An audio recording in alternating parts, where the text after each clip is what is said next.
എൻ്റെ കൽബിലെ വെണ്ണിലാവു നീ നല്ല പാട്ടുകാര, തട്ടമിട്ടു ഞാൻ കാത്തുവെച്ചൊരു മുല്ലമുട്ടിലൂറും അത്ര ഒന്ന് വേണ്ടേ അത്ര ഒന്ന് വേണ്ടേ എന്ന് പാടുന്ന സമയത്താണ്, വയലാർ ശരചന്ദ്രൻ്റെ വരികളാണ്.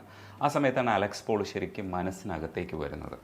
അതുമുതൽ ഫോളോ ചെയ്യുന്നുണ്ടായിരുന്നു ഓരോ പാട്ടുകളും. അതിൽ ഈ തട്ടമിട്ട് ഞാൻ കാത്തുവെച്ചൊരു മുല്ലമുട്ടിലൂറും അത്ര ഒന്ന് വേണ്ടേ എൻ്റെ കൂട്ടുകാര സുൽത്താൻ്റെ ജയിലുകാരാണെന്നാണ് ചോദിക്കുന്നത്. അതേ തുടർന്ന് ഒരു വരിയും കൂടെ ഞാൻ അന്ന് ശ്രദ്ധിച്ചിട്ടുണ്ടായിരുന്നു. തൊട്ടുമീട്ടുവാനുള്ള തന്ത്രികൾ പൊട്ടുമെന്ന പോലെ തൊട്ടടുത്ത് ഞാൻ നിന്നുവെങ്കിലും കൈ തൊടാഞ്ഞതെന്തേ, ലാളനങ്ങളിൽ മുഴുവാൻ കൈ താളമിട്ടൊന്നു പാടുവാൻ എത്ര വട്ടമൻ കാൽച്ചിലങ്കുകൾ മെല്ലെ കൊഞ്ചിയൊന്നോ ചോദിക്കുന്നുണ്ട്.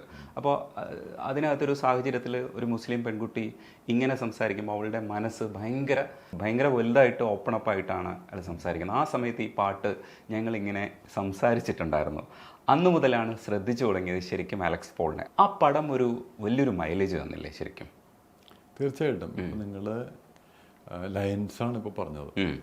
ഞാൻ ചിന്തിക്കുന്ന കാര്യമുണ്ട്, അതെല്ലാവരും ഈ പാട്ട് വിജയിക്കുമ്പോൾ ആദ്യം തന്നെ ഒന്ന് ഷെയ്ക്ക് ഹാൻഡ് കൊടുക്കുന്നത് മ്യൂസിക് ഡയറക്ടറിനാണ്. സത്യത്തിൽ ലയൻസിനും കൊടുക്കേണ്ടതല്ല, കൊടുക്കുന്നില്ലെന്നല്ല ഞാൻ പറഞ്ഞത്. ഈ ഒരു പാട്ടിന് കാലങ്ങളോളം ജീവിക്കാൻ പറ്റുന്നത് ലയൻസിൻ്റെ ഗുണം കൊണ്ടിട്ടാണ്. ട്യൂൺ ആദ്യത്തെ ഒരു ഇത് മാത്രമാണ്. അതല്ലാതെ പിന്നെ നിലനിൽക്കണമെന്നുണ്ടെങ്കിൽ ലയൻസിന് പ്രാധാന്യം ഉണ്ടാവണം. അപ്പോഴായിരിക്കും ആൾക്കാർ ശ്രദ്ധിച്ചു തുടങ്ങുന്നത് കൂടുതലായിട്ട്. ഇപ്പം നിങ്ങളിപ്പോൾ പറഞ്ഞ പോലെ ഞാൻ അതിൻ്റെ ഒരു മനോഹാരിത ഞാനത് ആസ്വദിക്കുകയായിരുന്നു. നിങ്ങൾ വെറുതെ പറയണേ ചെയ്ത്, എന്നിട്ട് പോലും തൊട്ട് വീട്ടുവാനുള്ള തന്ത്രികൾ പൊട്ടുമെന്ന പോലെ എന്ന് പറയുന്നതൊക്കെ വല്ലാത്തൊരു ഫീലാണ്. അത്രയും അടുത്ത് നിന്നിട്ട് നീ കൈതൊടാഞ്ഞത് എന്തെന്നാണ് അവൾ ചോദിക്കുന്നത്. വിനീത് ശ്രീനിവാസൻ മനോഹരമായിട്ട് ആലോചിച്ചിട്ടുണ്ടായിരുന്നു. അന്ന് നരേൻ്റെ വായിൽ കൂടെ ഈ ശബ്ദം കേൾക്കുമ്പോൾ നരേൻ തന്നെ പാടുന്നതായിട്ട് ഭയങ്കര രസമായിട്ട് തോന്നുന്നുണ്ടായിരുന്നു.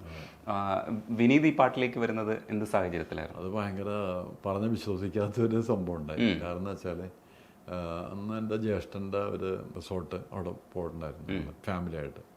അവിടെ വെച്ചിട്ട് അവിടെ തന്നെ ഒരു കുളിക്കാനുള്ള അരുവിയും സംഭവമൊക്കെ ഉണ്ട്. അവിടെ നിന്ന് കുളിച്ചുകൊണ്ടിരിക്കുന്ന സമയത്ത് തലമുറുത്തുന്ന സമയത്ത് പെട്ടെന്ന് എൻ്റെ മനസ്സിൽ ഇത് പാടാനായിട്ട് വിനീതിനെ കൊണ്ട് പാടിച്ചാലോ എന്ന് തോന്നുന്ന അതേ സമയത്ത് തന്നെ ലാൽ ജോസിൻ്റെ കോള് വരുന്നു. വന്നിട്ട് ലാൽ ജോസിനോട് ചോദിക്കുകയാണ്, നമുക്കത് വിനീത് അയക്കാമല്ലോ എന്ന് പറഞ്ഞു. അപ്പോൾ ഞാൻ ഞെട്ടിപ്പോയി. എന്താ വെച്ചാൽ മനസ്സ് ചിന്തിക്കുന്ന അതേ സമയത്ത് തന്നെ അദ്ദേഹത്തിന് കിട്ടി. അത് ഭയങ്കര അനുഭവമായിരുന്നു. ഈ സ്കൂളിലൊക്കെ പഠിക്കുന്ന സമയത്ത് ഇങ്ങനത്തെ ചില അനുഭവം ഉണ്ടാകാറുണ്ട്. രണ്ടൊന്നൂരം ഒരുമിച്ച് കൂട്ടുകാരെല്ലാം ഒരുമിച്ച് പോകുന്ന സമയത്ത് ഒരുമിച്ചൊരു പാട്ട് പാടും പ്രതീക്ഷിക്കാണ്ട്. അല്ലെങ്കിൽ മനസ്സിലിങ്ങനെ ഓർക്കുമ്പോൾ തന്നെ വേറെ ആളുടെ മനസ്സിൽ വരും. നല്ല സുഹൃത്തുക്കളാണെങ്കിൽ അത് സംഭവിക്കുള്ളൂ. അപ്പോൾ ആ പടത്തിന് അങ്ങനെ സംഭവമുണ്ട്. അതിൻ്റെ മ്യൂസിക്കും ഡയറക്ഷനും അതിൻ്റെ എല്ലാ കാര്യങ്ങളുമായിട്ടും വളരെ ചേർന്ന് നിൽക്കുന്നുണ്ട്. ഒരു സൂപ്പർ ഹിറ്റ് സിനിമയായിരുന്നു.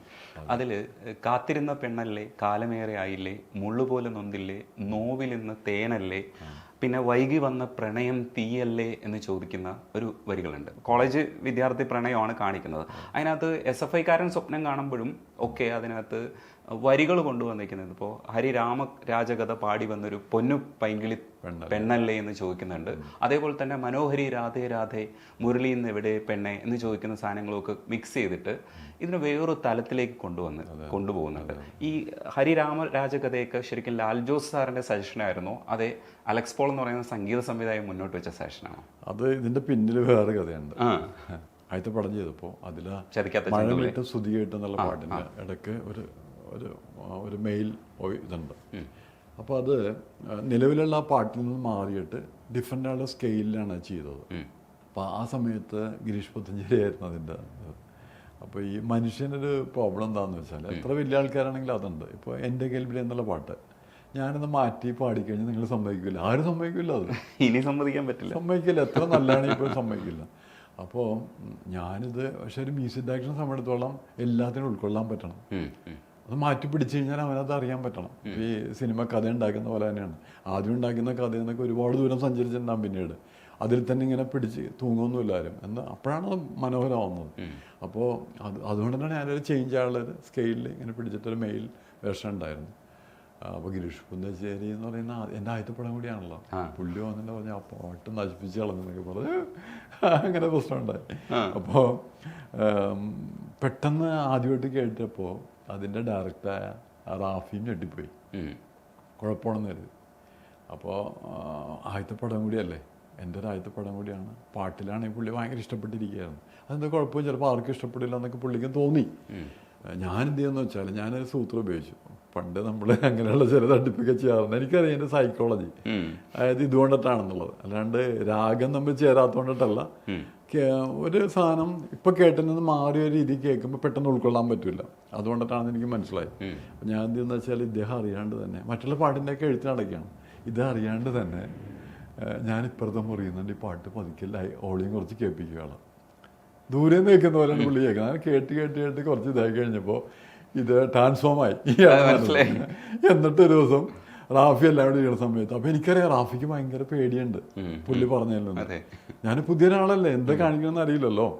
അവിടെ എല്ലാവരും ഇരിക്കുന്ന സമയത്ത് ഞാൻ പറഞ്ഞു ഞാനത് ശരിയാക്കി, നിങ്ങൾ പറഞ്ഞ പോലെ ആക്കിയതുണ്ട്, വെറുതെ നുണ പറഞ്ഞു. എന്നിട്ട് സെയിം പ്ലേ ചെയ്ത് കഴിഞ്ഞപ്പോൾ പുള്ളിയോട് എന്നെ കെട്ടിപ്പിടിച്ച് വേണ്ട ഇപ്പോഴാണ് കറക്റ്റ് ആയെന്ന്. ശരിക്കും മാറ്റിയിട്ടുണ്ടായിരുന്നില്ല. അപ്പൊ ഇദ്ദേഹം രാഗത്തിലേക്ക് പിടിക്കുന്ന ആളറിയാലോ, ഇന്ന രാഗമാണത് ഇന്നാന്നൊക്കെ പറയുന്ന ആളാണ്. അപ്പൊ പൊതുവെ ഒരു ചിന്ത എല്ലാവർക്കും ഉണ്ട്, ഒരു രാഗത്തിൽ വരുമ്പോൾ ആ രാഗത്തിൽ തന്നെ കംപ്ലീറ്റ് ആകണമെന്നും, ഒരു താളത്തിലാണെങ്കിൽ ആ താളത്തിൽ തന്നെ വരണം എന്നൊക്കെ ഒരു ഇതൊക്കെ ഉണ്ട്. പക്ഷെ അതിനെയൊക്കെ പൊളിക്കുമ്പോഴാണ് ഡിഫറെൻ്റ് ആളുള്ള സംഗീതം ഉണ്ടാകുന്നത്. അപ്പോൾ അത് കുറച്ചും കൂടി ഒരിക്കലും ചെയ്യാത്ത രണ്ട് രാഗങ്ങളെയാണ് അവിടെ ചേർത്തിരിക്കുന്നത്. ചതിക്കാത്തതെന്ന് ചെയ്ത് കഴിഞ്ഞപ്പോൾ ചെറിയൊരു വ്യത്യാസം ഉണ്ടായിരുന്നുള്ളൂ.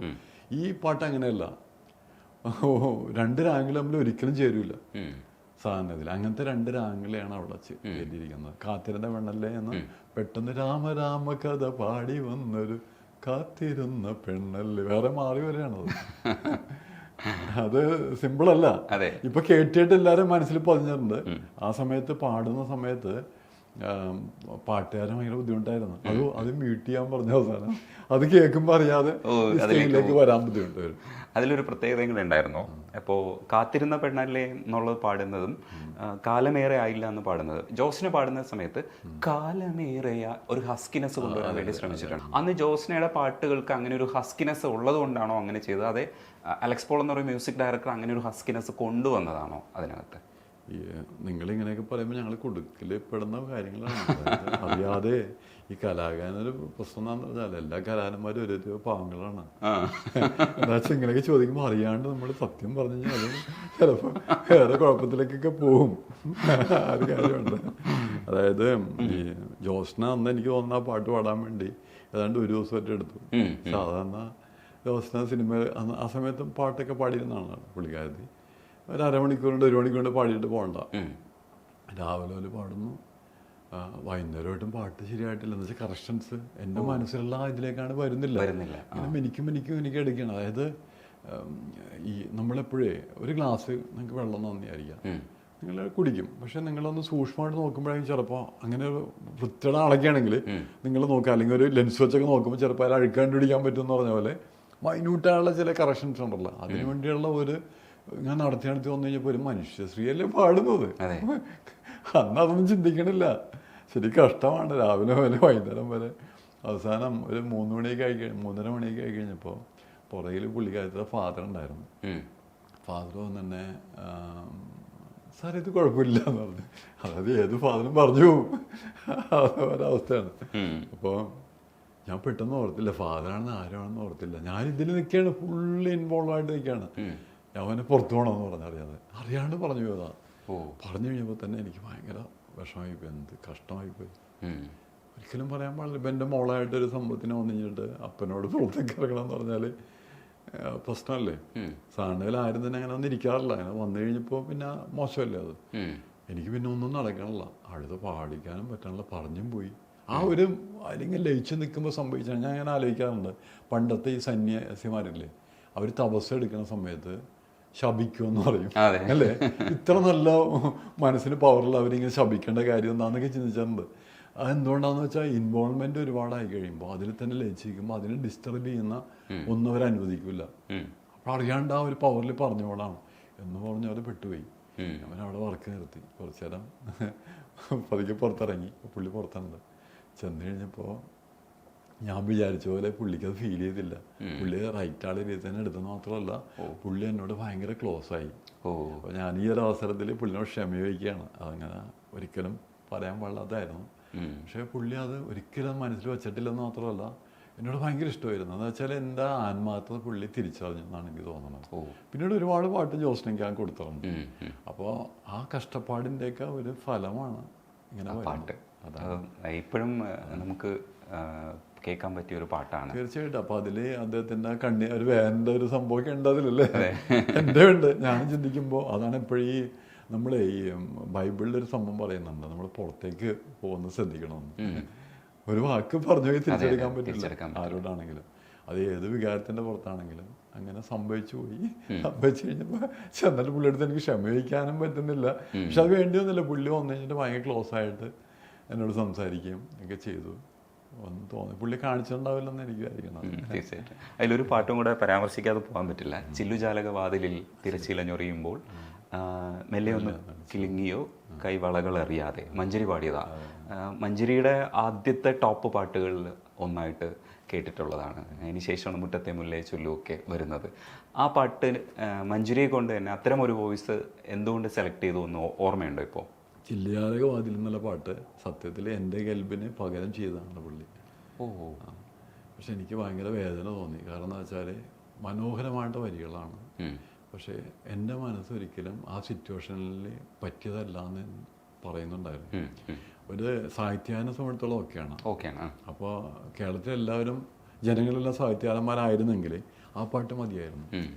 പക്ഷെ ഇവിടെ ഒരു കൊമേഴ്സ്യലായുള്ള സിനിമയാണ്, സാധാരണക്കാരുണ്ട്, സാധാരണ പച്ച മലയാളി സംസാരിക്കുന്നവരാണ്, അവർക്ക് കൂടുതൽ ഗഹനമായ വാക്കുകളൊന്നും മനസ്സിലാവണമെന്നില്ല. അപ്പോൾ എല്ലാവർക്കും ഇഷ്ടപ്പെടണം, അത് പ്രധാനപ്പെട്ടാണ്. അപ്പോൾ അതിന് വേണ്ടിയിട്ട് ഈ പാട്ട് പറ്റില്ല എന്ന് എനിക്ക് തോന്നിയിരുന്നു. അങ്ങനെയാണ് എൻ്റെ കേൾവിലുണ്ടാവുന്നത്. അപ്പോൾ എൻ്റെ മനസ്സിലിങ്ങനെ ഞാൻ അദ്ദേഹത്തിനോട് പലതും നമ്മൾ പറയില്ല, വേദന ഉണ്ടെങ്കിൽ പോലും പറയില്ല, നമ്മളുടെ തെറ്റാണ്, കിടപ്പുണ്ട്, ഇങ്ങനെ ഒരു നീറലുണ്ട് എനിക്ക് മനസ്സിലുണ്ട്. അത് ഞാൻ തീർക്കാൻ വേണ്ടിയിട്ടാണ് ഞാൻ ആ ലൈൻസ് മേടിച്ചു പറഞ്ഞ് ഞാനത് കമ്പോസ് ചെയ്യണം. അപ്പോൾ അന്ന് മഞ്ചേരി അവിടെ വന്നിട്ടുണ്ടായിരുന്നു. മഞ്ചേരിനെ വിളിച്ചിട്ട് അന്ന് സാറിന് ഇതിലൊരു പാട്ട് നമ്മൾ റെക്കോർഡ് ചെയ്യുമ്പോൾ ഓർക്കസ്ട്രേഷൻ എല്ലാം കഴിഞ്ഞിട്ടാണ് ചെയ്യുന്നത്. അപ്പോൾ പുള്ളിക്ക് മാക്സിമം അധികം സമയം കൊടുക്കാണ്ട് തന്നെ വേദനിപ്പിക്കരുതല്ലോ. അതിന് വേണ്ടിയിട്ട് ആ പാട്ടെടുത്തിട്ട് ഞാൻ കമ്പോസ് ചെയ്തിട്ട് വെറുതെ ക്ലിക്ക് മാത്രം കൊടുത്തുകൊണ്ടിട്ട് പാട്ട് പാടിയിടുന്നു. അതിനുശേഷമാണ് അത് വെച്ചിട്ട് ഓർക്കസ്ട്രേഷൻ ചെയ്ത് ആ ക്യാസറ്റിൽ ഞാനത് അത് സത്യം ഓഡിയോസാണ് എടുത്തത്. അദ്ദേഹത്തിന് ഞാനത് ഫ്രീ ആയിട്ടാണ് കൊടുത്തത്. അതിൽ ഇടാൻ പറഞ്ഞിട്ട് കൊടുത്തു. ഒരു പൈസ ഞാൻ മേടിച്ചിട്ടില്ല. അത് വേറെ ഒന്നുമല്ല, അതിൽ വന്നം പൈസ എന്ന് വിചാരിച്ചിട്ടല്ല, അത് എൻ്റെ അത് അങ്ങനെയൊക്കെ നമുക്ക് സന്തോഷം ഉണ്ടാവുള്ളൂ. അപ്പോൾ ഇപ്പം ഇങ്ങനെ നിങ്ങൾ പറയുമ്പോൾ എനിക്ക് ഭയങ്കര ഞാൻ ചെയ്തത് ശരിയാണെന്ന് എനിക്ക് ബോധ്യമായി. എന്നുവെച്ചാൽ ആ സമയത്ത് ഞാൻ ചില്ലുജാലക ഇടണമെന്നുണ്ടെങ്കിൽ ഒരിക്കലും എൻ്റെ കേൾവിൽ നമുക്ക് കിട്ടില്ലായിരുന്നു. ചിലപ്പോൾ അതിലും മനോഹരമായിട്ട് മറ്റേ പാട്ട് വരുമായിരിക്കും, ശ്രദ്ധിക്കപ്പെടുമായിരിക്കും, പക്ഷെ ആ ഒരു പാട്ട് നഷ്ടപ്പെടുമായിരുന്നു. അതിന് വേണ്ടിയാണ് ചില പാട്ടുകൾ. ഈ പാട്ട് തന്നെ നഷ്ടപ്പെട്ടാനേ വേറെ സംഭവം ഉണ്ട് കഥ പറയുകയാണെങ്കിൽ. അതിൻ്റെ റെക്കോർഡിങ് കഴിഞ്ഞിട്ട് പുറത്തിറങ്ങിയപ്പോൾ ഇതിൻ്റെ പ്രൊഡ്യൂസർ വന്നിട്ട് ഇത് ഇഷ്ടമില്ല എന്ന് പറഞ്ഞു. ഈ പാട്ട് ചില്ലുജാലകം. പക്ഷെ അത് എനിക്കറിയാം, ലാൽ ജോസിനറിയാം, പിന്നെ എല്ലാവർക്കും അറിയാം ഇത് തന്നെയാണ് കറക്റ്റാണ്. ചില്ലുജാലകയല്ല, എൻ്റെ കേൾബിലെ പുള്ളിക്കാരത്ത് എന്നെ വിളിച്ചിട്ട് അലക്സ് സാറെ ഒന്നും വിചാരിക്കരുത്, എനിക്ക് പാട്ട് ഇഷ്ടപ്പെട്ടില്ല എന്ന് പറഞ്ഞു. സത്യത്തിൽ പുള്ളിക്കാരത്ത് മാത്രമല്ല പറഞ്ഞത്, ഇതിനുവേണ്ടി ഓർക്കസ്ട്രേഷൻ ചെയ്യണ സമയത്ത് നമ്മുടെ ടീമിലെല്ലാവരും തന്നെ സാർ എപ്പോഴും ചെയ്യണ പാട്ട് പോലെ ആയില്ല എന്ന് പറഞ്ഞു. ഞാൻ പറഞ്ഞതെന്ന് വെച്ചാൽ അത് എല്ലാവർക്കും അത് മനസ്സിലാവില്ല എന്നുള്ളതാണ്. ഓരോ സിറ്റുവേഷനിലും വേണ്ട ഒരു കാര്യങ്ങളുണ്ടല്ലോ. ഇപ്പം നമ്മളിപ്പോൾ ജീവിതത്തിൽ തന്നെ സംസാരിക്കേണ്ട സമയത്ത് ചില കാര്യങ്ങൾ നമ്മൾ പറയുമ്പോൾ ആ സമയത്ത് കറക്റ്റാണത്, വേറെ സ്ഥലത്ത് യോജിക്കില്ല അത് എന്ന് പറഞ്ഞ പോലെ തന്നെ അതിന് കറക്റ്റ് നമുക്ക് അറിയാം, അതാണ് എൻ്റെ കറക്റ്റ് സ്ഥലമൊന്നും എല്ലാം ബോധ്യമായി. അപ്പോൾ ഞാൻ പ്രൊഡ്യൂസറോട് അന്ന് ഞാൻ പറയുന്നത് വെച്ചാൽ നിങ്ങൾക്ക് ഇഷ്ടപ്പെടുന്ന പാട്ടുണ്ടാക്കണേ ലളിതാനം ഉണ്ടാക്കാൻ പറഞ്ഞു. സാധാരണ ഇതിൽ ഒരു സിനിമയുടെ എല്ലാ കാര്യവും ഡയറക്ടേഴ്സും ഒക്കെയാണല്ലോ തീരുമാനിക്കുന്നത്. അതുകൊണ്ട് പിന്നെ അവർ വെറുതെ പറഞ്ഞതാണ്, അവർ വേദന, അത് നല്ല പാട്ട് ചെയ്തില്ല. അവർ വിചാരിച്ചെന്താ വെച്ചാൽ ഞാൻ അതുവരെ അടിപൊളി പാട്ട് ചെയ്യേണ്ടിരുന്ന ആളായിരുന്നു. ചതിക്കാത്ത എന്തെങ്കിലും ഹുസൈന എന്നുള്ള പാട്ട്, പിന്നെ അമ്പലക്കര തെച്ചിക്കാവൽ, ഇതിനിടയിൽ അപ്പം അങ്ങനത്തെ ഒരു പാട്ടാണ് അവർ പ്രതീക്ഷിച്ചത്. അതുകൊണ്ടിട്ടാണ്. അപ്പോൾ ആ ചിത്രത്തിൽ തന്നെ വേറെ പാട്ടിന് പ്രശ്നം ഉണ്ടായിരുന്നു, കാറ്റാടിത്തണ എന്നുള്ള പാട്ട്. ഇത് സെയിം പ്രോബ്ലം, നടന്മാർക്ക് എല്ലാവർക്കും ആ പാട്ട് അതിലും കൂടുതൽ ഇഷ്ടപ്പെട്ട് അതിൽ തന്നെ ഒരു അടിപൊളി പാട്ട് ചെയ്തിട്ടുണ്ടായിരുന്നു, രസ്കർഷൻ ഇതിലുള്ള പാട്ട് ചെയ്തിട്ടുണ്ടായിരുന്നു. പക്ഷെ അതല്ല അതിന് വരണ്ടേന്ന് തിരിച്ചറിഞ്ഞിട്ട് ഞാൻ ചെയ്താണ് കാറ്റാടിത്തണല്ലോ. അതിലില്ല മനസ്സുകളുടെ പ്രണയക്കുളിരും മനോഹര വരികളാണ്. അതാണെങ്കിൽ ഞങ്ങളെല്ലാ വർക്കുകളും ഞങ്ങൾ ഒരുമിച്ചിരുന്ന് ചെയ്തിട്ടുള്ളത്. ഈ കാറ്റാടുന്നെല്ലാം ചെയ്യുന്നത് ഞാനിങ്ങനെ ഫോണിലൂടെ ട്യൂൺ പറഞ്ഞു കൊടുക്കുന്നു. പുള്ളി അരമണിക്കൂർ വരെ എടുത്തില്ല എഴുതാനായിട്ട്. കാനനക്കുയിലിന് കാതിലിടാൻ ഒരു കാൽപ്പവൻ പൊന്നു തരാമോ, മോഹൻ സിതാര ചെയ്തതാണ്, ഗിരീഷേട്ടൻ്റെ വരിയാണ്. ഒരു കാൽപ്പവൻ അവിടെ കൊടുത്തപ്പോൾ അരപ്പവൻ തന്നത് ശരിക്കും അലക്സ് പോളിനാണ്. അതിൽ എനിക്ക് ആ തബല കഴിഞ്ഞിട്ട് തബല ഇങ്ങനെ വീണിട്ട് അതേ തബലയുടെ പിച്ചിങ്ങിൽ തന്നെ വീഴുന്നതാണ് അരപ്പവൻ എന്ന് പറഞ്ഞിട്ട് വിധു പ്രതാപിന്റെ ശബ്ദമുണ്ട്. ഭയങ്കര രസമായിട്ട് അരപ്പവൻ. അപ്പൊ ഞാൻ വിചാരിച്ചു ഈ അരപ്പവൻ എത്ര പ്രാവശ്യം വീഴ്ത്തിയിട്ടുണ്ടാവും എന്ന് വിചാരിച്ചു. കാരണം അത് കറക്റ്റ് പിച്ചുണ്ട്. അത് നമ്മൾ എപ്പോഴും ശ്രമിച്ചു നോക്കുമ്പോൾ നമ്മളിങ്ങനെ കുറച്ച് ഉള്ളിൽ നിന്നിട്ട് അരപ്പവൻ അപ്പോൾ വരുന്നില്ല, അരപ്പവൻ അപ്പോൾ അയ്യോ അത് എങ്ങനെയാണ് അയാൾ പിച്ച് ചെയ്തതെന്ന് ആലോചിക്കില്ലേ. അത് ശരിക്കും അരപ്പവൻ പാടുന്ന ആ അനുഭവം ഇപ്പോൾ ഓർമ്മയുണ്ടോ, ശരിക്കും റീകളക്ട് ചെയ്യാൻ പറ്റുന്നത്? അത് അരപ്പവൻ പാട്ടിനെ പറ്റി പറയുകയാണെങ്കിൽ ഗിരീഷ് പുത്തഞ്ചേരിയുടെ കഴിവിനെ പറ്റി ഓർക്കുമ്പോൾ ഞെട്ടിപ്പോകുന്ന കാര്യമാണ്. 5 മിനിറ്റ് പോലും എടുത്തില്ല പുള്ളിയെ തരാനായിട്ട്. ട്യൂൺ കൊടുക്കാണ്ട് എഴുതിയാണ് പുള്ളി അത്. അത് ശരി നോക്കി എങ്ങനെയുണ്ട് നോക്കുമ്പോൾ തോന്നുന്നു. ഓക്കെ സൂപ്പർ എന്ന് പറഞ്ഞു. അപ്പോൾ അതിൽ വേറെ കാര്യം കൂടിയുണ്ട്. അതായത് ആ സിനിമയുടെ സ്വഭാവം അനുസരിച്ചിട്ട് ഞാൻ പറഞ്ഞല്ലോ, ചിലതിനത് പറ്റില്ല, മനോഹരം. അതുകൊണ്ടാണ് ചില്ലിയാലെ മാറ്റി വെക്കേണ്ടി വന്നത്. ആ പടത്തിനെ അതിൻ്റെ ഡയറക്ടർ തന്നെ എൻ്റെ അടുത്ത് പറഞ്ഞതെന്ന് വെച്ചാൽ, അലക്സ് സാർ നമുക്ക് അടിപൊളി പാട്ടല്ല വേണ്ടത്, നല്ല പാട്ടുകളെ വേണ്ടതെന്ന് പറഞ്ഞു. ഹിറ്റാണ് പാട്ടല്ല, സൂപ്പർ ഹിറ്റ് ഒന്നും ആവണമെന്നില്ല, നല്ല പാട്ട് മതി എന്ന് പറഞ്ഞു. അതുകൊണ്ടാണ് നാദ നല്ല പാട്ടൊക്കെ വരുമ്പോൾ. അപ്പോൾ അങ്ങനത്തെ ഒരു കഥയാണ് എല്ലാമാണ്. അപ്പോൾ അതുകൊണ്ടിട്ട് അത് എഴുതി തന്നെ ചെയ്യുന്നതാണ് നല്ലത് എന്നുള്ള. ആ പുള്ളി എഴുതി അത് തരുന്നു. ഭയങ്കര ഫാസ്റ്റാണ് പുള്ളി എഴുതാനായിട്ട്. ഇതെങ്ങനെയുണ്ടെന്ന് നോക്കുന്നത് പറഞ്ഞു. സൂപ്പറായിട്ടുണ്ടെന്ന് പറഞ്ഞു. അതിനു മുമ്പ് ഞങ്ങൾ ആദ്യത്തെ പടത്തിന് കുത്തിക്കാവിൽ എന്നുള്ള പാട്ടില്ലേ, അത് ഞങ്ങൾ വഴക്കിട്ടുള്ളതാണ്. 4 പേജായിട്ടുണ്ട് ലൈൻസ്. ഭയങ്കര ബുദ്ധിമുട്ടാണല്ലോ ഇങ്ങനെ എഴുതണമല്ലോ. പുള്ളിക്കും തോന്നിയിട്ടുണ്ടാവും എന്ത് തല്ലിപ്പൊളി പാട്ടാണെന്നൊക്കെ തോന്നിയിട്ടുണ്ടാവും. അതായത് തന്നെ എൻ്റെ വൈഫിന് ആ പാട്ട് ഇഷ്ടപ്പെട്ടില്ല കമ്പോസ് ചെയ്ത് കേട്ടപ്പോൾ. വൈഫ് കണ്ട് പറഞ്ഞു ഇതെന്ത് പാട്ടാണത്, തന്നെ ഇങ്ങനെ കിടക്കുകയല്ലേ. അപ്പം ഞാൻ പറഞ്ഞു കാര്യമുണ്ട്, കഴിയുമ്പോൾ കേട്ടോന്ന് പറഞ്ഞു. അപ്പോൾ എന്താണെന്നല്ല, ഗിരീഷ് പുത്തഞ്ചേരി പറഞ്ഞ പോലെ തന്നെ അതിൽ ഉഴപ്പിയാണ് ആദ്യം എഴുതിയത്. അപ്പം എൻ്റെ ചേട്ടാ ഇതല്ല വേണ്ടത്, ക്ഷമിക്കണം എന്ന് പറഞ്ഞു. അതിൽ കവിത ഒന്നും അല്ല വേണ്ടത്. അങ്ങനെയാണ് കാക്കൊത്തിക്കാവിലെ കാവതിക്കാക്കയും കായൽ വരമ്പിലെ കാക്കാനും ഞണ്ടിനും തമ്മിൽ തമ്മിൽ കാണാ കിന്നാര കഥ പോലെ ഉണ്ടാക്കി. അതുകൊണ്ട് അവിടെ എല്ലാ കഥാപാത്രങ്ങളെയും ആ പാട്ടിലൂടെ അവതരിപ്പിക്കാൻ പറ്റും. ആ പാട്ടിലൂടെ ഇതിനകത്തൊരു ഹമ്മിങ് കൂടെ ഉണ്ട്. നമ്മളെ അരപ്പവൻ പോനില് ഇത് ശരിക്കും റിമി എങ്ങനെയാണ്? അതായത് ആക്ച്വലി ആ പാട്ടിനെ വേറെ ആളെയാണ് നിശ്ചയിച്ചിരുന്നത്. പിന്നീട് റിമിയിലേക്ക് വരുന്നത്. റിമിയിൽ നിന്ന് അങ്ങനത്തെ ഒരു പാട്ട് വരുന്നു കഴിഞ്ഞാൽ അത് പുതുമയുണ്ടാവുമായിരുന്നു. എപ്പോഴും അടിപൊളി ജോണലുള്ള പാട്ടല്ലേ. പിന്നെ അത് മാത്രമല്ല അതിനു വേണ്ടിയുള്ള ഒരു അർപ്പണവും എല്ലാം ഉണ്ടാവില്ല മനസ്സിനെ. അതിനു വേണ്ടി തയ്യാറെടുക്കലും. അതായത് നമ്മൾ പലപ്പോഴും എല്ലാവരും മറന്നുകൊണ്ടൊരു കാര്യമാണ്. എപ്പോഴും തമാശയൊക്കെ പറഞ്ഞുകൊണ്ടിരിക്കുന്നത്. അപ്പോൾ റിമിനോട് പലരും ചോദിച്ചിട്ടുണ്ട് പുള്ളിക്കാരി എപ്പോഴും കോമഡിയാണെന്ന്. അങ്ങനെയൊന്നുമല്ല ജീവിതത്തിൽ അല്ലേ.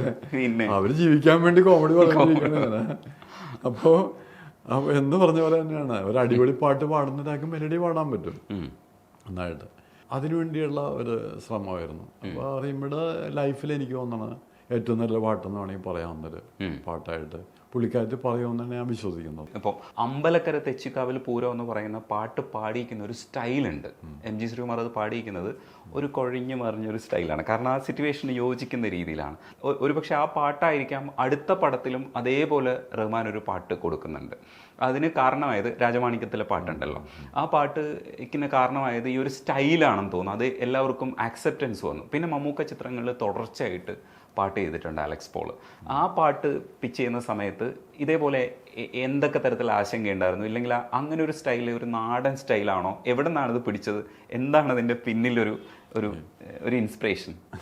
ഈ അമ്പലക്കര എന്നുള്ള പാട്ട് ഇതുപോലെ തന്നെ ഒരുപാട് സമയമെടുത്ത് പാടിച്ച പാട്ടാണ്. എം.ജി. സാർ എന്ന് വെച്ചാൽ അറിയാമല്ലോ, പെട്ടെന്ന് തന്നെ പാട്ട് പഠിക്കും. തൊണ്ടയിൽ നമ്മൾ വിചാരിക്കുന്നതിനേക്കാളും നല്ല രീതിയിലുള്ള തിങ്സും എല്ലാം വരുന്നത് എല്ലാ പാട്ടുകാരനല്ലേ. അപ്പോൾ എം.ജി. സാർ വരുന്നു, ഞാൻ ഉദ്ദേശിക്കുന്ന ഇതിലേക്ക് അങ്ങോട്ട് വരുന്നില്ല എന്ന് എനിക്ക് തോന്നുന്നു. അത് ചിലപ്പോൾ എൻ്റെ വട്ടായിരിക്കും. എന്നിട്ട് രണ്ടാമത് പിന്നെ വന്നൊക്കെ പാടിയിട്ടാണ് അത് ഓക്കെ ആവുന്നത്. അപ്പോൾ അതിൻ്റെ ഡയറക്ടർ വിളിച്ച് പറയുന്നു, രഞ്ജിത്താണ്, നന്നായിട്ടുണ്ടല്ലോ, ഇനി പാടിക്കേണ്ട കാര്യമില്ല എന്ന് പറയുന്നു. ഞാനിപ്പോൾ അങ്ങനെയല്ല, ഒന്നുകൂടി വേണമെന്ന് പറഞ്ഞിട്ട് പിന്നെ രണ്ടാമതൊന്നൊക്കെയാണ് പാടിക്കുന്നത്. അത് ഹെവിയായുള്ള ക്ലാസിക്കൽ പാട്ടുകൾ പോലും നിമിഷനേരം കൊണ്ട് 5-10 മിനിറ്റ് കൊണ്ട് പാടിപ്പോകുന്ന ഒരു പാട്ടുകാരനാണെന്ന് ഓർക്കണം. അപ്പം അന്നൊരു സംസാരം തന്നെ ഉണ്ടായി അവിടെ. അതായത് ഇത് പാടിക്കൊണ്ടിരിക്കുന്ന സമയത്ത് മമ്മൂക്ക റൂമിലേക്ക് വന്നിട്ടുണ്ടായിരുന്നു. അപ്പോൾ എം ജി ശ്രീകുമാർ പറഞ്ഞു, ദാസേട്ടൻ പാടുമ്പോൾ ദാസേട്ടൻ്റെ ശൈലി വരും, ഞാൻ പാടുമ്പോൾ എൻ്റെ ശൈലി വരും. അപ്പോൾ മമ്മൂക്ക പറഞ്ഞു, പിന്നെ തീർച്ചയായിട്ടും ഞാൻ അഭിനയിക്കുമ്പോൾ എൻ്റെ ഒരു മുഖം വെച്ചാലേ എനിക്ക് അഭിനയിക്കാൻ പറ്റുള്ളൂ. അപ്പോൾ മമ്മൂക്ക് പോയിക്കണേ ഞാൻ പറഞ്ഞ്, ഇവിടെ തൻ്റെ ശൈലി വെച്ച് കുറേ നാളായാലും പാടിക്കൊണ്ടിരിക്കുന്നത്, ഒന്ന് മാറ്റി പിടിച്ചാൽ എന്താ കുഴപ്പം. അങ്ങനെയാണ് പുള്ളി അപ്പോൾ അതിന് ഒരു ഒന്ന് എന്താ പറ്റുന്നതെന്ന് ശ്രമം നടത്തിയത്. കേൾക്കുമ്പോൾ സിമ്പിൾ പാട്ടായിട്ട് തോന്നുമെങ്കിൽ അത് നിലവിലില്ലാത്തൊരു പ്രയോഗങ്ങൾ എന്തെങ്കിലുമൊക്കെ വരുമ്പോൾ അത് ചിലപ്പോൾ അങ്ങനെ സംഭവിക്കുന്നതാണത്. ഒരു നടപ്പ് വഴി തന്നെ പോകാൻ എളുപ്പമാണ്, മാറി നടക്കാൻ കുറച്ച് പാടുണ്ട്.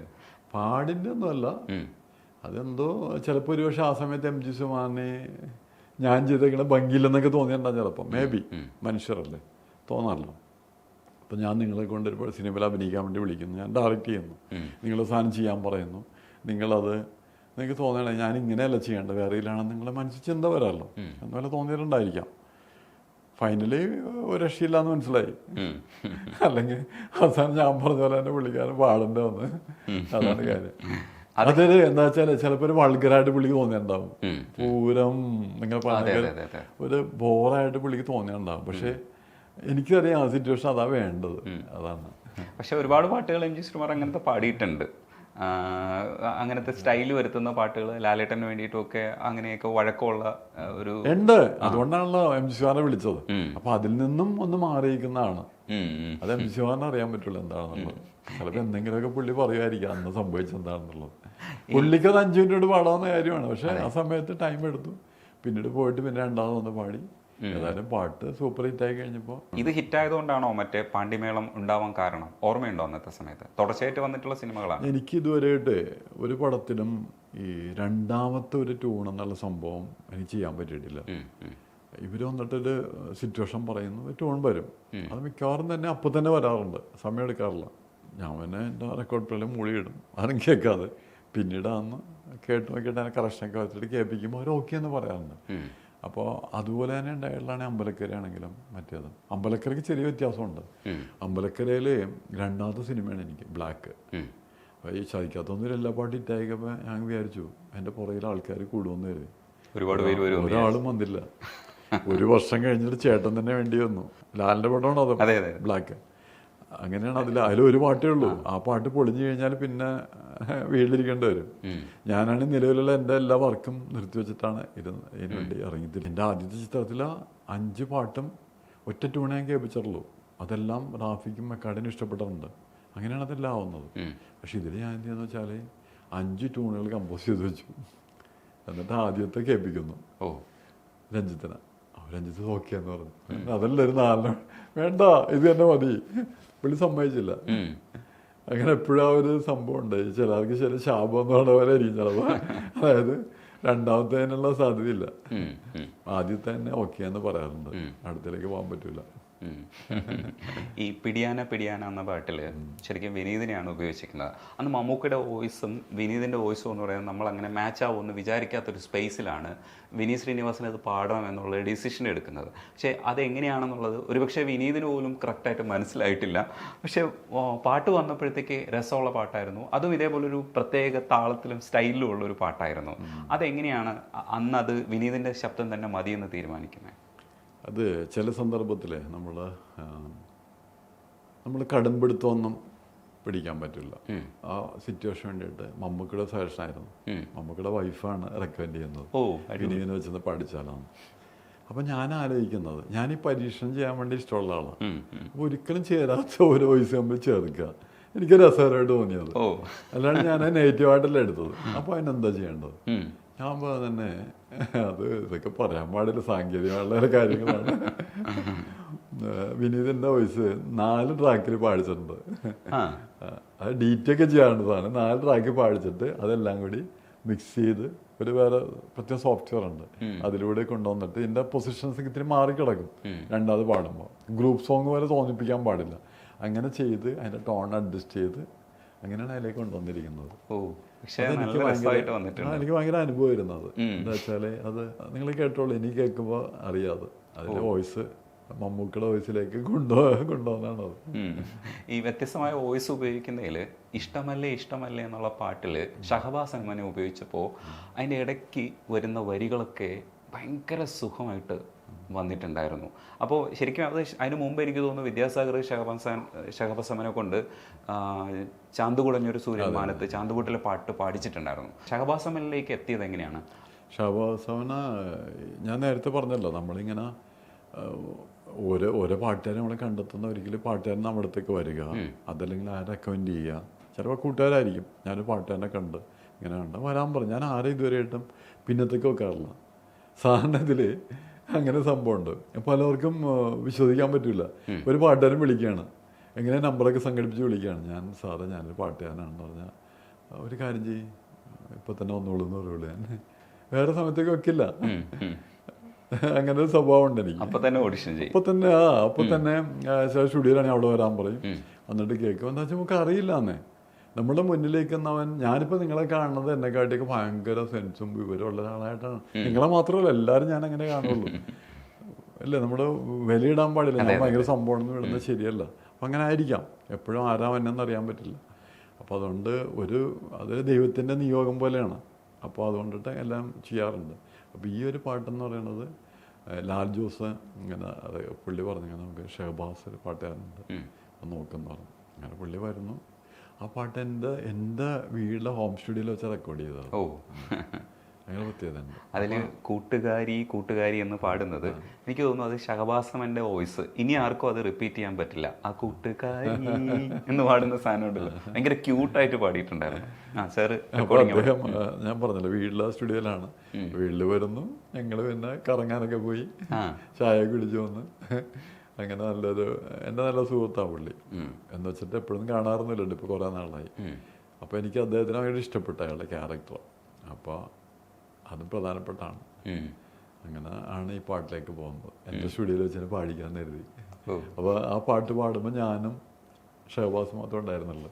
സാറിന് റെക്കോർഡിസ്റ്റ് ഉണ്ടാവുമല്ലോ, ഇല്ലാണ്ടാണ് ആ പാട്ട് പാടിയത്. നമ്മൾ പിടിയാന സംസാരിക്കുന്ന സമയത്ത് ഈ ന ന ന എന്നുള്ള സാധനം പ്രയോഗം, അതിൽ എനിക്ക് തോന്നുന്നു നിഴലാന എന്ന് പറയുന്ന ഒരു പ്രയോഗം വരെ കൈതപ്പുറം കൊണ്ടുവന്നിട്ടുണ്ട്. ഈ പവിഴമഴ, തോരാത്ത മഴ, ഈ മഴ, എന്നിട്ട് രാമഴ എന്നുള്ളൊരു സാധനം കൊണ്ടുവന്നതുപോലെ ഇതിനകത്ത് നിഴലാന എന്ന് പറയുന്ന പ്രയോഗം, പലതരത്തിലുള്ള ആനകളെ കുറിച്ച് അതിനകത്ത് പറയുന്നുണ്ട്. പക്ഷേ നിഴലാന എന്ന് പറയുന്ന പ്രയോഗം ഞാൻ കേട്ടിട്ടുണ്ടായിരുന്നില്ല. അപ്പോൾ ആ പ്രാസമൊക്കെ സത്യത്തിൽ കൈതപ്പുറം എങ്ങനെയാണ് വരുത്തിയെന്ന് ഓർമ്മയുണ്ട്. ഇപ്പോൾ ശരിക്കും പറഞ്ഞാൽ ഇപ്പം എനിക്ക് ആലോചിക്കുമ്പോഴേ ഭയങ്കര വിഷമം തോന്നുന്നുണ്ട്. പുള്ളി ഒരു വലിയ കവിയാണ് പുള്ളി അല്ലേ. അദ്ദേഹത്തിനെ കൊണ്ടിട്ട് പുള്ളി എൻ്റെ അടുത്ത് ചോദിച്ചു, അലക്സേ പാവമാണ് പുള്ളി.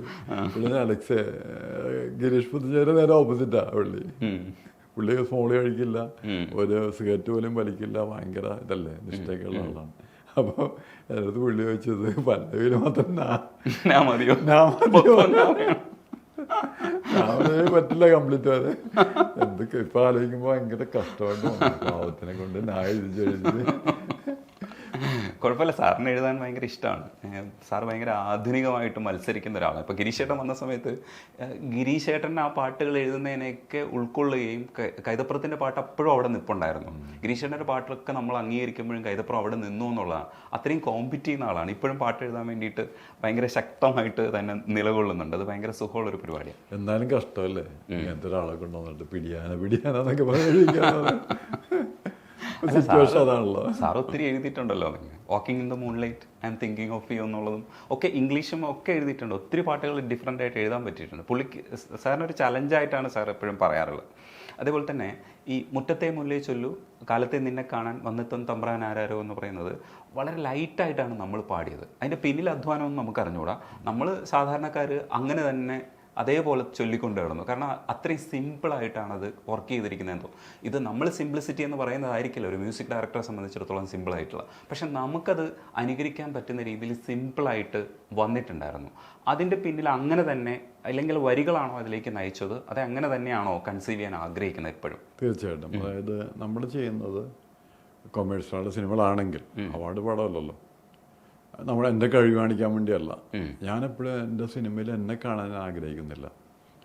ആ സിനിമയിലായിട്ട് ചേർന്ന് നിൽക്കുന്ന പാട്ടുകളാണ് വേണ്ടത്. അവിടെ എന്നെ കാണാൻ പാടില്ല.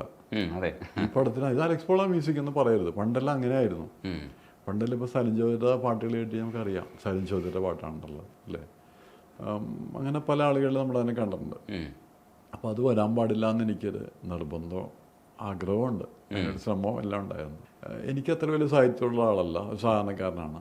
അപ്പോൾ അതുപോലെ തന്നെ ആളുകൾക്ക് മനസ്സിലാകണം. അതിൽ ശരത് തന്നെ പലപ്പോഴും എന്നെ ഉപദേശിച്ചിട്ടുണ്ട്, നമുക്ക് ആളുകളുടെ ഒരു സാഹിത്യം അവർ ഡെവലപ്പ് ചെയ്യാനൊരു ധർമ്മം കൂടി നമുക്കില്ല എന്നൊക്കെ ചോദിച്ചിട്ടുണ്ട് പുള്ളി. ഞാൻ അതൊക്കെ ഉണ്ട്, പക്ഷെ പ്രൊഡ്യൂസർക്ക് പൈസ തിരിച്ചിട്ടുണ്ട്. പിന്നെ ആയിരക്കണക്കിന് പാട്ടുകളല്ലേ വരുന്നത്.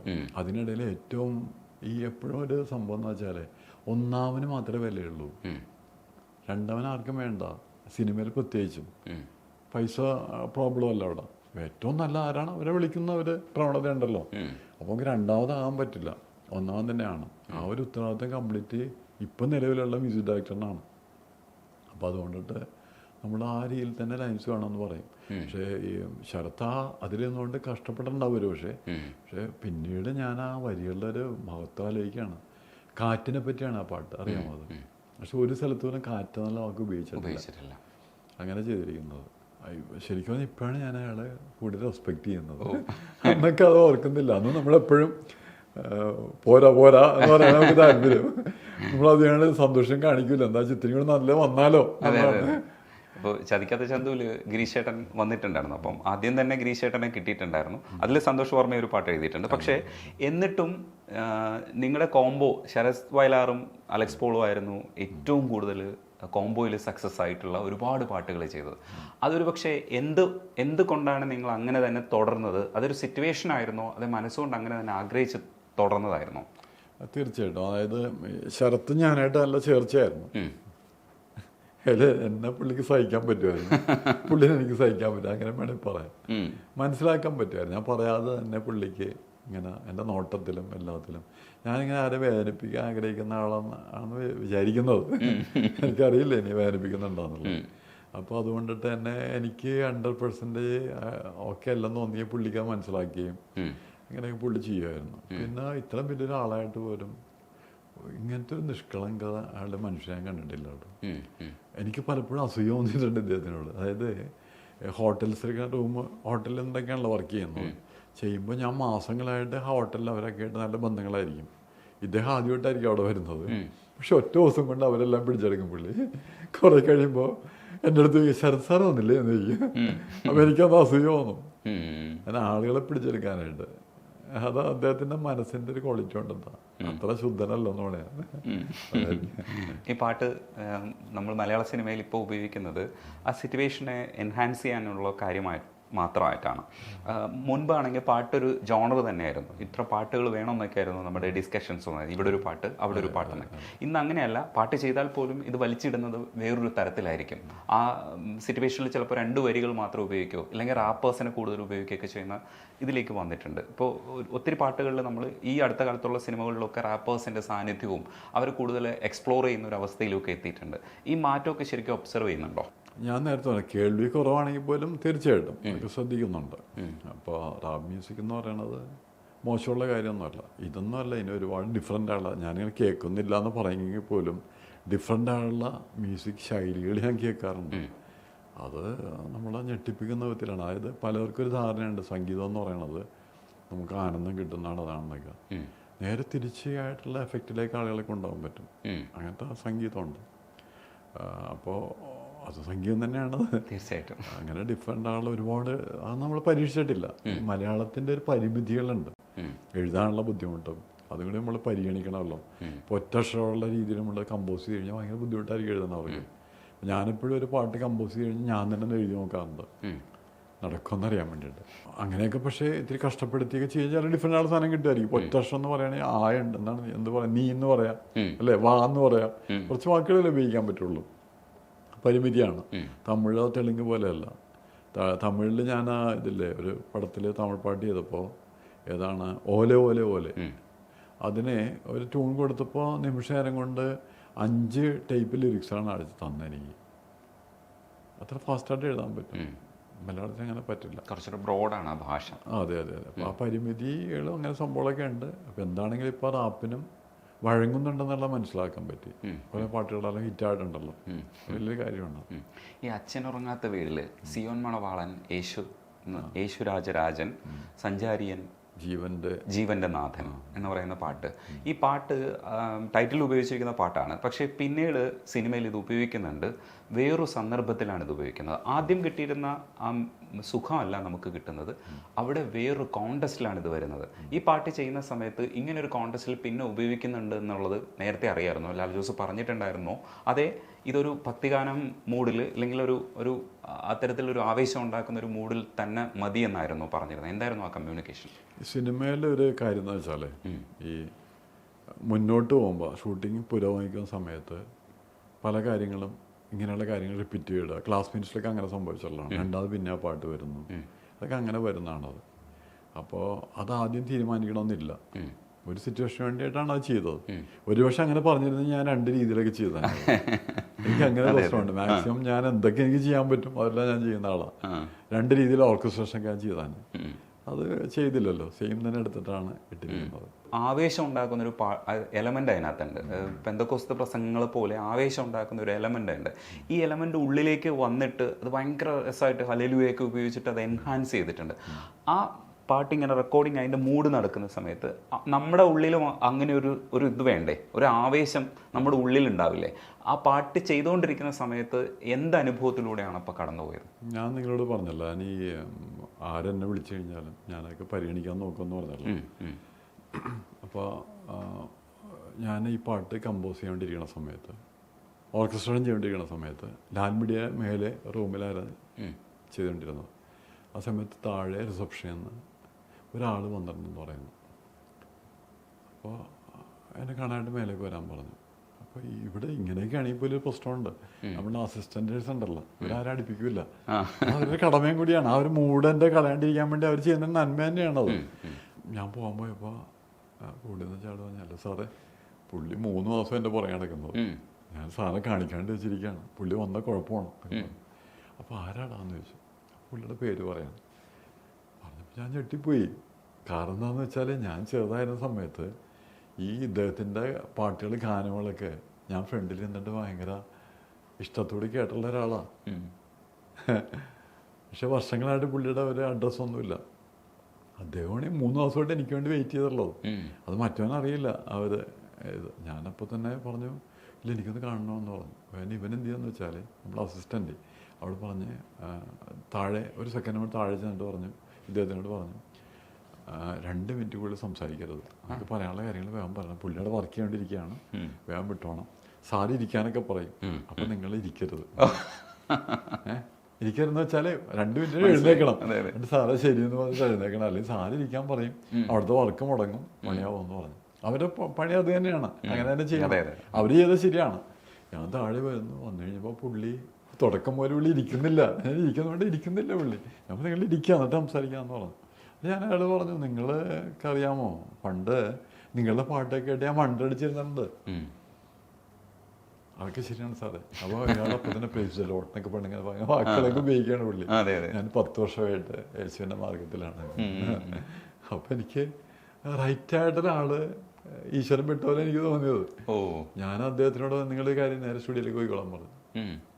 വന്നോടെ തന്നെ അപ്പോൾ പുള്ളിക്കൊന്നും പിടുത്തം കിട്ടിയില്ല. ഞാൻ നേരെ മേലെ സ്റ്റുഡിയോ ഉണ്ട്, ലാൽമിഡിയിലാണ്, അവിടെ റൂമിലേക്കാന്ന് പറഞ്ഞു. പുള്ളി ചെല്ലുന്നു, പിന്നെ റെക്കോർഡ് സ്റ്റോൺ മൈക്കൊക്കെ അറേഞ്ച് ചെയ്യാൻ പറയുന്നു, പാട്ട് പാടിക്കാണ്. അപ്പോൾ അസിസ്റ്റൻ്റ് ഞെട്ടിപ്പോയി. അവർ എന്താ വട്ടാറ്റാണോ, ആ ഒരു വട്ടം എനിക്കുണ്ട്. അത് ഭയങ്കര അങ്ങനെയാണ് പുള്ളി സെബാസ്റ്റ്യൻ എന്നാണ് അദ്ദേഹത്തിൻ്റെ പേര്, സണ്ണി സെബാസ്റ്റ്യൻ എന്നല്ല. അടിപൊളി. അങ്ങനെ പുള്ളി അതിൽ പാടി. അത് ഭയങ്കര വല്ലാത്ത കഥയല്ലേ.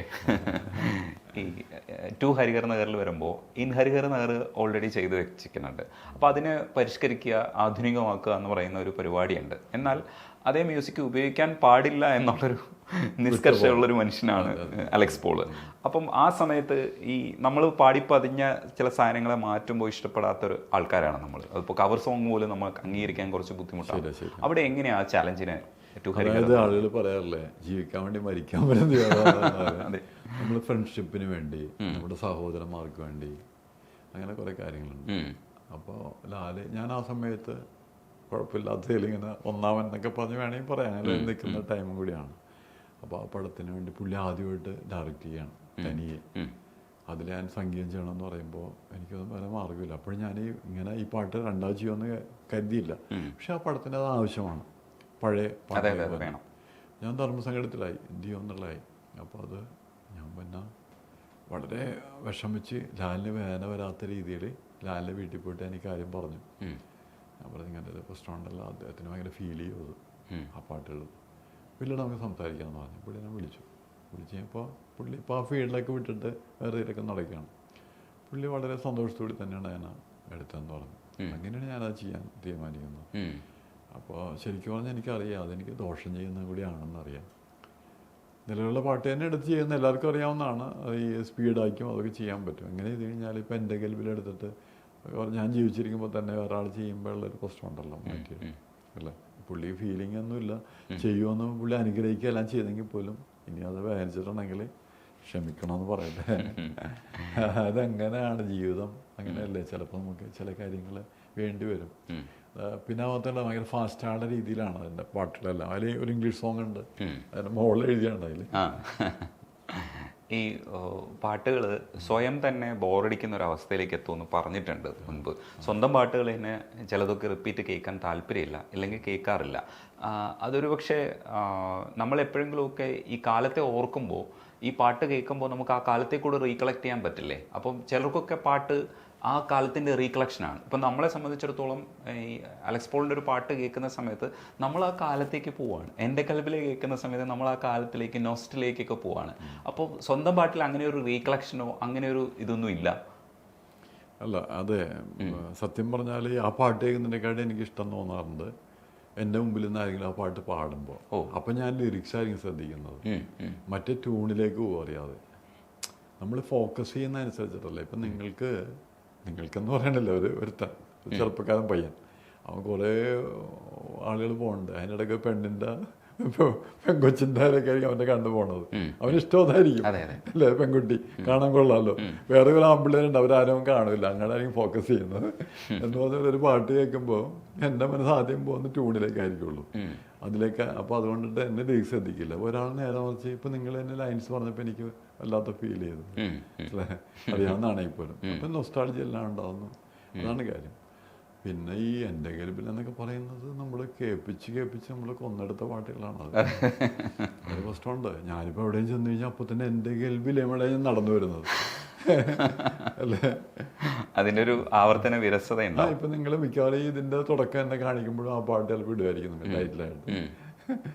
അപ്പം ഞാനത് കാണാതിരിക്കുമ്പോൾ ഈ സാധനം എനിക്ക് കേൾക്കുന്നത്. അത് മോശമെന്ന് വിചാരിച്ചിട്ടല്ല, ട്യൂണാണല്ലോ ഞാൻ കേൾക്കുന്നത്, അതുകൊണ്ടിട്ടാണ്. ലിറിക്സിലേക്ക് പോയി കഴിഞ്ഞാൽ അങ്ങനെയല്ല, അത് കാലങ്ങളിൽ അതിജീവിക്കുന്നതാണ്.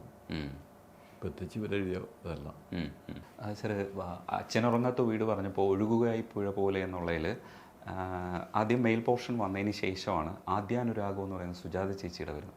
ആദ്യാനുരാഗം എന്ന് പറഞ്ഞ് വരുമ്പോഴുണ്ടല്ലോ, ഇതിന് വേണ്ടിയിട്ട് നമ്മൾ വെയിറ്റ് ചെയ്തിട്ടുണ്ട്. ഞാൻ ആ പോർഷൻ ഇങ്ങനെ വരാൻ വേണ്ടിയിട്ട് കാത്തിരുന്നിട്ടുണ്ട്. അത് ചില പാട്ടുകളിൽ നമ്മൾ അനുപല്ലവിയോ ഇല്ലെങ്കിൽ ഏതെങ്കിലും ഒരു ഹുക്ക് ലൈനോ ഒക്കെ കേൾക്കാൻ വേണ്ടിയിട്ട് നമ്മൾ വെയിറ്റ് ചെയ്യും. അത് ഭയങ്കര സുഖമായിട്ട് വന്നിട്ടുണ്ടായിരുന്നു. അന്ന് ആ പോർഷനെ അങ്ങനെ തന്നെയാണോ ഹാൻഡിൽ ചെയ്തിരുന്നത്, അതേ പിൽക്കാലഘട്ടത്തിൽ അത് ഹിറ്റായി പോയതാണോ, എന്താണ്? അത് സുജാത ചേച്ചി വളരെ ഗൗരവമായിട്ട് പാട്ടിന്, എല്ലാവരും ഗൗരവമായിട്ടാണ് കാണുന്നതല്ലെന്നല്ല ഞാൻ പറഞ്ഞത്. സുജാത ചേച്ചിയൊക്കെ എനിക്ക് വേണ്ടി പാടാനായിട്ട് വരുമ്പോൾ ഇവിടെ എറണാകുളത്ത് വന്നിട്ട് ഒരു ദിവസം മുന്നേ തന്നെ വരും, വന്നിട്ട് റൂം എടുത്ത് താമസിക്കും. ഇത്രയും കഴിവുള്ള ആളല്ലേ, എന്നിട്ട് വരും.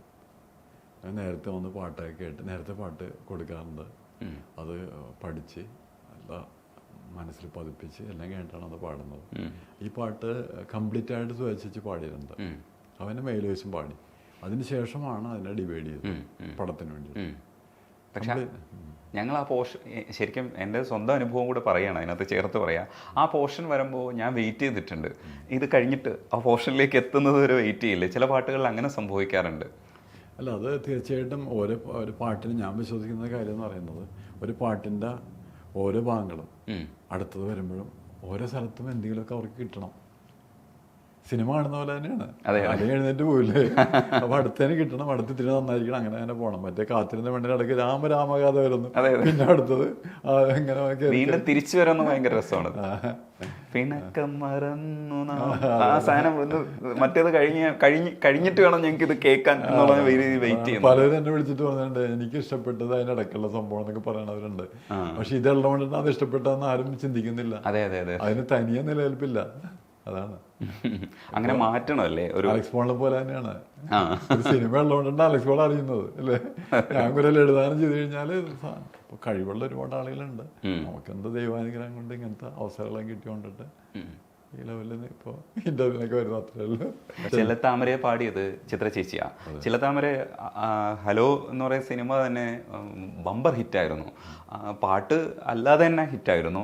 അപ്പോൾ സിനിമയുടെ കൂടെയും ഈ പാട്ടുകളൊക്കെ അർഹിക്കുന്ന സ്ഥാനത്തിലേക്ക് എത്താറുണ്ട്. ചില പാട്ടുകൾക്ക് അങ്ങനെ എത്താറില്ല. പക്ഷേ ചിലത്താമരയ്ക്ക് അതിനൊരു അർഹിക്കുന്ന ഒരു സ്പേസിലേക്ക് എത്താൻ പറ്റിയെന്നുള്ളത് ആ പടത്തിൻ്റെ കൂടെ ഒരു ഗുണമാണ്. ചില സമയത്ത് അങ്ങനെ ഫീൽ ചെയ്യാറില്ലേ? തീർച്ചയായിട്ടും. ചിലത്താമര എന്താ പറയുക, ചിത്ര അല്ലാതെ വേറൊരാളെ ചിന്തിക്കാൻ പറ്റില്ല. ഓരോ പാട്ടും അങ്ങനെ തന്നെയുണ്ട്. ഞാൻ അല്ലാണ്ടൊന്നും വിട്ടിട്ടില്ല കേട്ടോ. നിങ്ങൾ നേരത്തെ പറഞ്ഞ അരപ്പവൻ്റെ കാര്യം പറഞ്ഞില്ലേ, അരപ്പവൻ 100% അതിൽ റിമിയും ബിജു തന്നെയാണ് പാടുന്നതെന്ന് തന്നെ ഇപ്പോഴും വിശ്വസിക്കുന്നത്. ചിത്ര പാടിക്കാൻ വേറെ ടൈപ്പായി വേറെ പാട്ടായിട്ട് മാറും. എന്ന് പറഞ്ഞാൽ ചെല്ലത്താമര ചിത്ര അല്ലാണ്ട് വേറെ ചിന്തിക്കാൻ പറ്റില്ല. എനിക്ക് അങ്ങനെ തോന്നിയുള്ളത്. അതുമാത്രമല്ല, എനിക്ക് ആ പാട്ട് പാടിച്ചു കഴിഞ്ഞപ്പോൾ ചിത്രയുടെ ഒരു മനോഹരമായിട്ടൊരു മനസ്സെനിക്ക് കാണാൻ പറ്റുന്നത്. കാരണം എന്താണെന്ന് വെച്ചാൽ ഒരു പാട്ടുകാരും ചെയ്യാത്തൊരു സംഭവം ഉണ്ടായി. അതിൽ ഹിന്ദി പോർഷൻസ് ഉണ്ട്. ആ പോർഷൻസ് ഒരു ശ്രദ്ധിക്കപ്പെടാത്തൊരു കുട്ടിയാണ് പാടിയത്. സംഗീത എന്നൊരു പെൺകുട്ടിയാണ് പാടിയത്. എൻ്റെ ട്രാക്ക് പാടി, അപ്പോൾ അതാണ് പാടിയിരുന്നത്. അപ്പോൾ ചിത്ര അത് കേട്ടിട്ട് പറഞ്ഞു, സാറേ അത് ഭയങ്കര രസമുണ്ടല്ലോ, അത് അതിനെ കൊടുത്താലോ എന്ന് ചോദിച്ചു. അതൊരിക്കലും ആരും പറയില്ല അത്. അപ്പോൾ ഞാനത് ഞെട്ടിപ്പോയി. ഞാനും ആഗ്രഹിക്കുന്നുണ്ട് അത്. പക്ഷെ അത് പറയണ എങ്ങനെയാണെന്ന് ഇരിക്കുന്ന സമയത്താണ് ഇങ്ങാട് പറഞ്ഞു പുള്ളിക്കാരത്ത്. അത് വലിയൊരു മനസ്സാണ്, ആരും പറയില്ല. എന്ന് വെച്ചാൽ അത് നന്നായതുകൊണ്ടാണ് പറയാത്തത്. അതാണ്. അപ്പോൾ അത് രസമാണെന്ന് പറഞ്ഞു കഴിഞ്ഞാൽ അത് ബാധിക്കുമല്ലോ, നല്ല ചിന്ത ഉണ്ടാവുമല്ലോ, മനുഷ്യനല്ലേ എന്തൊക്കെ പറഞ്ഞാൽ. പക്ഷെ അതില്ല എന്നുള്ളതാണ്. നിഷ്കളങ്കമായിട്ടാണ് അതിനെ കാണുന്നത്. ബൈബിളിൽ ക്രൈസ്റ്റ് പറഞ്ഞ പോലെ മറ്റുള്ളവനെ നമ്മളായിട്ട് തന്നെ കാണുന്ന ഒരവസ്ഥ ഉണ്ടല്ലോ, ആ ലെവലുള്ള ഒരാളായിട്ട് എനിക്കന്ന് ഫീൽ ചെയ്തു ചിത്രയുടെ കാര്യത്തിൽ. അതും കൂടി ഉണ്ട് കേട്ടോ. നമ്മളെല്ലാവരും കേരളീയരെല്ലാവരും ചിത്രം ഇഷ്ടപ്പെടുന്നത് അതുകൊണ്ടിട്ടാണ്. ഒരു ചിരി മാത്രം മതിയല്ലോ. ഞാൻ ആദ്യമായിട്ട് ചിത്രനെ പാടിക്കുമ്പോൾ ഞങ്ങൾ ഇരുന്ന് ഫോട്ടോ എടുക്കുന്ന സമയത്ത് ചിത്ര എന്ന് പറയുന്നത് നമ്മൾ ജനിച്ച പോലെ നമ്മുടെ മനസ്സിലുള്ള ആളല്ലേ, ഞാൻ പിന്നീട് വന്ന ആളല്ലേ. ഫോട്ടോ എടുക്കുന്ന സമയത്ത് പുള്ളിക്കാരത്തി ഇരിക്കുന്നില്ല, മ്യൂസിക് ഡയറക്ടറാണ് ഇരിക്കേണ്ടത് വേണ്ടത്. പുള്ളിക്കാരി അതായത് ഗുരുശിഷ്യ ബന്ധം പോലെയുള്ള ഒരു സംഭവം ഉണ്ടായില്ലേ. ഒരു കുഞ്ഞാണെങ്കിൽ പോലും പാട്ട് പഠിപ്പിക്കുന്ന ആൾ ഗുരുവാണല്ലോ. ആ ഇതിലാണ് പുള്ളിക്കാരത്തെ എടുക്കുന്നത്. അതൊക്കെ ഒരു വലിയ മനസ്സുള്ളവർക്കേ പറ്റുള്ളൂ. അതാ. അപ്പോൾ എനിക്ക് തോന്നുന്നത് ഞാനിപ്പോൾ ശരിക്കും ചിത്രയുടെ വോയിസും അതിനെക്കാട്ടും ഉപരിയായിട്ട് ചിത്രനെ ഇഷ്ടപ്പെടുന്ന ചിത്രയുടെ ക്യാരക്ടറാണ്. അത് ഭയങ്കരമാണത്. അങ്ങനെ ബുദ്ധിമുട്ട്. ഞാനിങ്ങനെ പിള്ളേരോടൊക്കെ പറയാറുണ്ട്, നമുക്ക് ആര് വേണമെങ്കിലും ആകാൻ പറ്റും. ഡോക്ടർ ആകാൻ പറ്റും, എഞ്ചിനീയർ ആകാൻ പറ്റും, മ്യൂസിക് ഡയറക്ടർ ആകാൻ പറ്റും, നടനാകാൻ പറ്റും, എല്ലാം ആകാൻ പറ്റും. പക്ഷെ ഒരു നല്ല മനുഷ്യനാകുക എന്ന് പറയുന്നത് ഇമ്മിണി ബുദ്ധിമുട്ടാണ്. അത് ഭാഗ്യമാണത്. നമ്മളെ ബ്ലഡിൻ്റെയും കൂടി ഉണ്ടല്ലോ അല്ലേ. അപ്പോൾ അങ്ങനെയുള്ള വ്യക്തിത്വങ്ങളാണ് അവരെല്ലാവരും. ഈ സിനിമ മാറി കുറച്ചൊക്കെ പുതിയ മ്യൂസിക് ഡയറക്ടേഴ്സ് ഒരുപാട് പേര് വരുന്നുണ്ട്. അപ്പോൾ പഴയ മ്യൂസിക് ഡയറക്ടേഴ്സ് എന്ന് പറയുന്ന ഒരു തുടർച്ച കണ്ടെത്താൻ പലരും ശ്രമിക്കുന്ന ഒരു സ്പേസിലാണ് നിൽക്കുന്നത്. ഈ അലക്സ് പോൾ ശരിക്കും അലക്സ് പോളിനെ വിലയിരുത്തുമ്പോൾ എവിടെയാണ് പ്ലേസ് ചെയ്യപ്പെട്ടിരിക്കുന്നത്? ഇല്ലെങ്കിൽ ഒരു മെയിൻ സ്ട്രീം സിനിമയുടെ ഭാഗമായിട്ട് തന്നെ നിൽക്കുന്നതാണ് മ്യൂസിക് ഡയറക്ഷൻ എന്ന് കരുതുന്നില്ല. പക്ഷേ സിനിമയാണ് നമുക്ക് പലപ്പോഴും ഇത്തരത്തിലുള്ളൊരു ഗും തന്നിട്ടുള്ളത്. ഒരു എന്താ പറയുക, അത് ഒരു സാമ്പത്തികാവസ്ഥ മാത്രമല്ല, ഒരു ജനകീയ അംഗീകാരവും കൂടിയാണ് സിനിമ. പോപ്പുലർ മ്യൂസിക് എന്നുള്ള അർത്ഥത്തിൽ നമുക്ക് സിനിമയാണുള്ളത്. അപ്പം അതിൽ ഏത് സ്പേസിലാണ് സ്വയം നിൽക്കുന്നതെന്ന് എപ്പോഴെങ്കിലും വിലയിരുത്തുകയോ ഈ കൂട്ടത്തിൽ ഇങ്ങനെ ഓടാൻ വേണ്ടി ശ്രമിക്കുമോ, അങ്ങനെ എന്തെങ്കിലുമൊക്കെ ഉണ്ടോ? എവിടെയാണ് മനസ്സ് നിൽക്കുന്നതെന്ന് അറിയാൻ വേണ്ടി ചോദിക്കും. ഞാൻ കുറച്ച് ആത്മീയമായിട്ട് ചിന്തിക്കുന്ന ഒരാളൊക്കെ ആയിരുന്നു പണ്ട്. ആത്മീയം എന്ന് പറയുമ്പോൾ മറ്റേ സന്യാസി അങ്ങനെ സംഭവമൊന്നുമല്ല. എനിക്ക് ഗുരുക്കന്മാരുണ്ടായിരുന്നു, ആത്മീയ ഗുരുക്കൾ.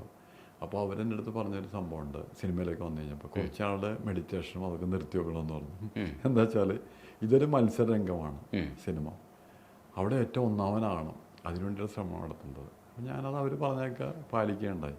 എങ്കിൽ നമ്മുടെ ഉള്ളിലുള്ള ഒരു സംഭവം ഇങ്ങനെ വന്നുകൊണ്ടിരിക്കും ഇടയ്ക്ക്, മനസ്സിലായി. അപ്പോൾ നമുക്ക് സത്യത്തിൽ ഞാനതല്ല, ഞാൻ നല്ല മനുഷ്യനൊന്നുമല്ല, പക്ഷെ നല്ല മനുഷ്യൻ ആകാൻ വേണ്ടിയുള്ള ഒരു അതികഠിനമായുള്ള ത്വരയും ഇതൊക്കെ ഉണ്ട്. അതിൻ്റെ ഭാഗമായിട്ട് നമ്മളെ കൂടെ വരുന്നവരൊക്കെ ഞാൻ ഭയങ്കര പ്രൊമോട്ട് ചെയ്യാറുണ്ട്. അപ്പോൾ തന്നെ എൻ്റെ ഒരാൾ മനസ്സിൽ വേറെ മനസ്സുകൊണ്ട് പറയും, നീ ഒന്ന് മണ്ടത്തോടെ ചെയ്യുന്നത്, നിൻ്റെ കസേരയാണ് അവൻ ഒഴിച്ചു കൊടുക്കുന്നൊക്കെ പറയാറുണ്ട്. പക്ഷെ എങ്കിലും നമ്മളുടെ കൂടെ ഉണ്ടാകുന്ന പലരും മ്യൂസിക് ഡയറക്ടറാണ് എൻ്റെ പിന്നിൽ ചെറുതായിട്ടെങ്കിലും എൻ്റെ ഒരു കൈയുണ്ട്. അവർ ചില പറഞ്ഞിട്ട് പോലും ഉണ്ടാവില്ല, നിർബന്ധമായിട്ട് അവനെ കൊണ്ട് ചെയ്യിക്കുന്നൊക്കെ പറഞ്ഞിട്ടുണ്ട്. എന്താണെന്ന് വെച്ചാൽ ഞാൻ നേരത്തെ പറഞ്ഞ കാര്യമുണ്ട്, ആരും അറിയണ്ടാവും. നമ്മളുടെ നല്ലതെന്ന് പറയാൻ ആളുകളെ അറിഞ്ഞിട്ടല്ല, നമുക്ക് തോന്നുന്ന കാര്യമുണ്ട്. ഇപ്പോൾ ഞാൻ ചിന്തിക്കുന്ന കാര്യമുണ്ട്. ഇപ്പോൾ നമ്മൾ നുണ പറഞ്ഞെന്ന് വിചാരിക്കാം. നുണ പറഞ്ഞു കഴിഞ്ഞാൽ ഒരാളും അറിയില്ലായിരിക്കും, പക്ഷെ നമുക്കറിയാമല്ലോ ഞാൻ നുണ പറഞ്ഞെന്നുള്ളത്. അപ്പോൾ നമുക്ക് നമ്മളോടുള്ളൊരു എന്താണ് പറയുന്നത്, ഒരു മതിപ്പ് കുറയലാണ്, ശരിയല്ല എന്നുള്ള തോന്നല്ലേ വരുന്നത്, അല്ലേ? നുണ പറയാണ്ടിരിക്കാൻ പറ്റില്ല കേട്ടോ, എനിക്ക് ഒരുപാട് നുണ പറഞ്ഞിട്ടുണ്ട്, പറയാണ്.